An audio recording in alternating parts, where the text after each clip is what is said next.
আসন্ন ত্রয়োদশ জাতীয় সংসদ নির্বাচনে কুমিল্লা ৪ আসন থেকে প্রতিদ্বন্দ্বিতায় নেমেছেন জাতীয় নাগরিক পার্টি এনসিপির দক্ষিণ অঞ্চলের মুখ্য সংগঠক হাসনাত আব্দুল্লাহ। নিয়ম অনুযায়ী হলফনামায় প্রার্থীর সম্পদ ও আয়ের বিস্তারিত তথ্য জমা দিতে হয় নির্বাচন কমিশনে। সেই ধারাবাহিকতায় সম্পদের হিসাব জমা দিলেন তিনি। হলফনামা অনুযায়ী স্থাবর ও অস্থাবর মিলিয়ে তার মোট সম্পদের পরিমাণ ৫০ লাখ টাকা।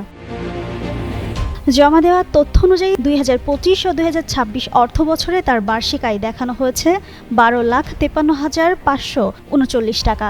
তার নামে কোনো কৃষি জমি নেই, তবে ব্যাংকে তার নামে ২৬ লাখ টাকার স্বর্ণ থাকার কথা উল্লেখ করা হয়েছে। পারিবারিকভাবে পিতামাতা, স্ত্রী ও সন্তান তার আয়ের ওপর নির্ভরশীল বলে হলফনামায় উল্লেখ করা হয়েছে।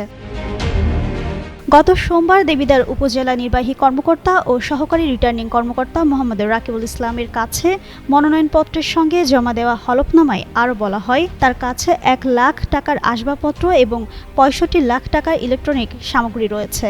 তার বিরুদ্ধে কোথাও কোনো মামলা বা অভিযোগ নেই বলেও উল্লেখ করেছেন তিনি।